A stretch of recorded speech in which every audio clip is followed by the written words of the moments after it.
particle, which we think of as a solid thing, really exists in a so-called superposition, a spread out wave of possible locations.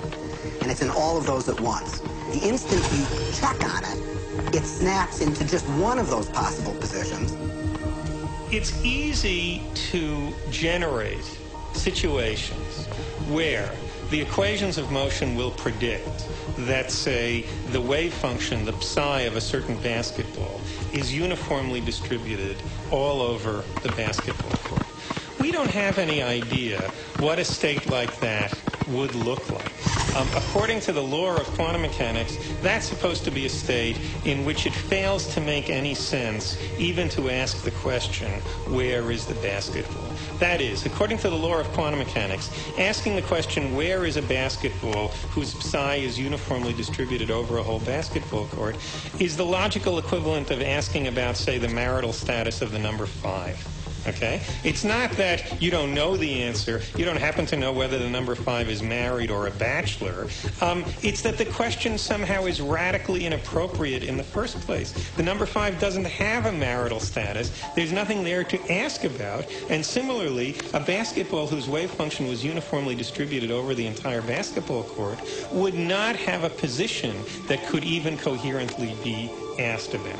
Now, the crux of the measurement problem is precisely that, although the Schrodinger equation predicts under certain circumstances which we basically know how to reproduce in the laboratory, that basketballs should go into states like that, states where there fails to be any intelligible fact, any sensible question even about where they are. And yet, when we go look at the basketball court in situations like that, we invariably see either a basketball over here, or a basketball over there, or a basketball over there.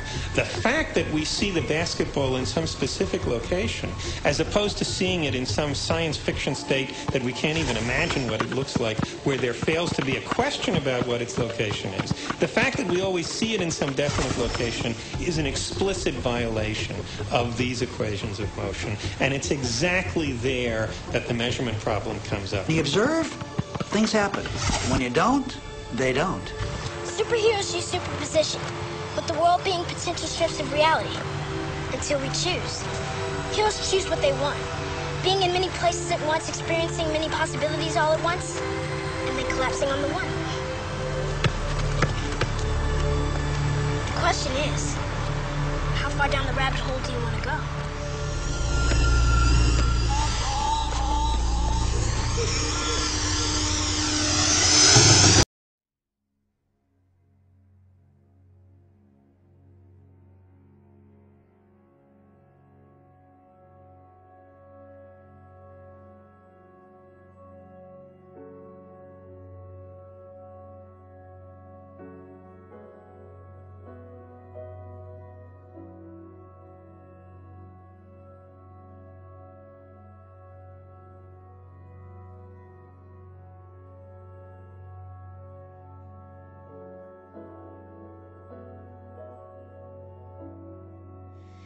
This is the story now of who ate the third loaf of bread. Some of you perhaps have heard this. Our prophet, peace be upon him, taught us that once upon a time that Jesus, peace be upon him, gave some money to one of his companions, and he told him to go into town and get some food for everybody. And the man took the money, he went into a town close by, bought the food. There wasn't very much money, and all he was able to buy was 3 loaves of bread. And he was very, very hungry. And he realized that there was just these 3 loaves of bread. So he decided to eat 1 loaf of the bread himself. And then when he got back, he just handed the bread over to Jesus, who asked him, who ate the 3rd loaf of bread? And immediately the man said, but there are only 2 loaves of bread. And Jesus, peace and blessing be upon him, didn't say anything else, but they continued on the journey with their companions. Later on, the companions succeeded in hunting a deer, and they killed the deer, and they were cooking it and eating from the deer.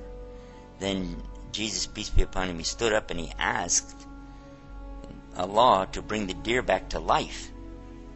And in less than a second, the deer jumped back up and ran away. And the people were amazed that how could this deer that we just killed, and we cooked him, and we were eating him, and then suddenly he just jumps up and runs away. So then Jesus looked at the man who had gone after the bread, and he said, I'm asking you by the one who brought this deer back to life, who ate the third loaf of bread? And immediately the man said, there were only 2 loaves of bread. Again, Jesus, peace be upon him, didn't say anything, and they continued on their journey. Now while they were walking, they came across a river that had been flooded up. Jesus, peace be upon him, asked them to hold his hand. So everybody joined hands with him, and they were able to walk across the top of the river and walk all the way to the other side. When they got to the other side, the people were amazed, how could this be? He said to this same man again, he said, I'm asking you by the one, in other words, I'm asking you by the one who made it for us to be able to cross this river by walking on top of it, who ate the third loaf of bread? And immediately he said, there were only 2 loaves of bread. So Jesus didn't say anything again, and they went on. Then they came to a desert. And that's when Jesus, peace be upon him, took 3 big piles of sand. Then he asked Allah, change this into gold. And this man was watching this. And suddenly, the piles of sand became piles of gold. And he said, 1 pile is for me. And he looked at the man and he said, 1 pile is for you. And the 3rd pile is going to be for the one who ate the 3rd loaf of bread. The man quickly said, I'm the one who ate the 3rd loaf of bread. And Jesus told him, then all 3 piles of gold are for you, but do not accompany us anymore. But the man didn't care. He was so happy he sat down in front of his new fortune, and he started dreaming of what he was going to do with it. He was smiling all alone, looking at his wealth. Suddenly 3 thieves came upon him, and they saw, here's a man sitting alone with this huge treasure of gold. First thing they did, they killed him. Then they divided the gold. Each one of them took one of the big piles of gold. And then they sent one of them to go in and get some food so they could eat and then plan out their future. So one of the thieves, he went to town to buy food. No, he didn't take one of the loaves of bread like the other guy. Instead, he decided to poison the food so when he goes back, the people will eat the poison, they'll die, and he'll get all 3 shares of gold for himself. And this is what he did. But his friends who he'd left behind were also plotting against him. And they decided that when this man comes back, we'll jump him from the 2 sides, kill him, and then we'll divide up his share of the gold amongst ourselves. So they killed him when he came back, and then they sat down to enjoy their meal. And they ate the poisoned food. And a few minutes later, they both died, and they all were laying there.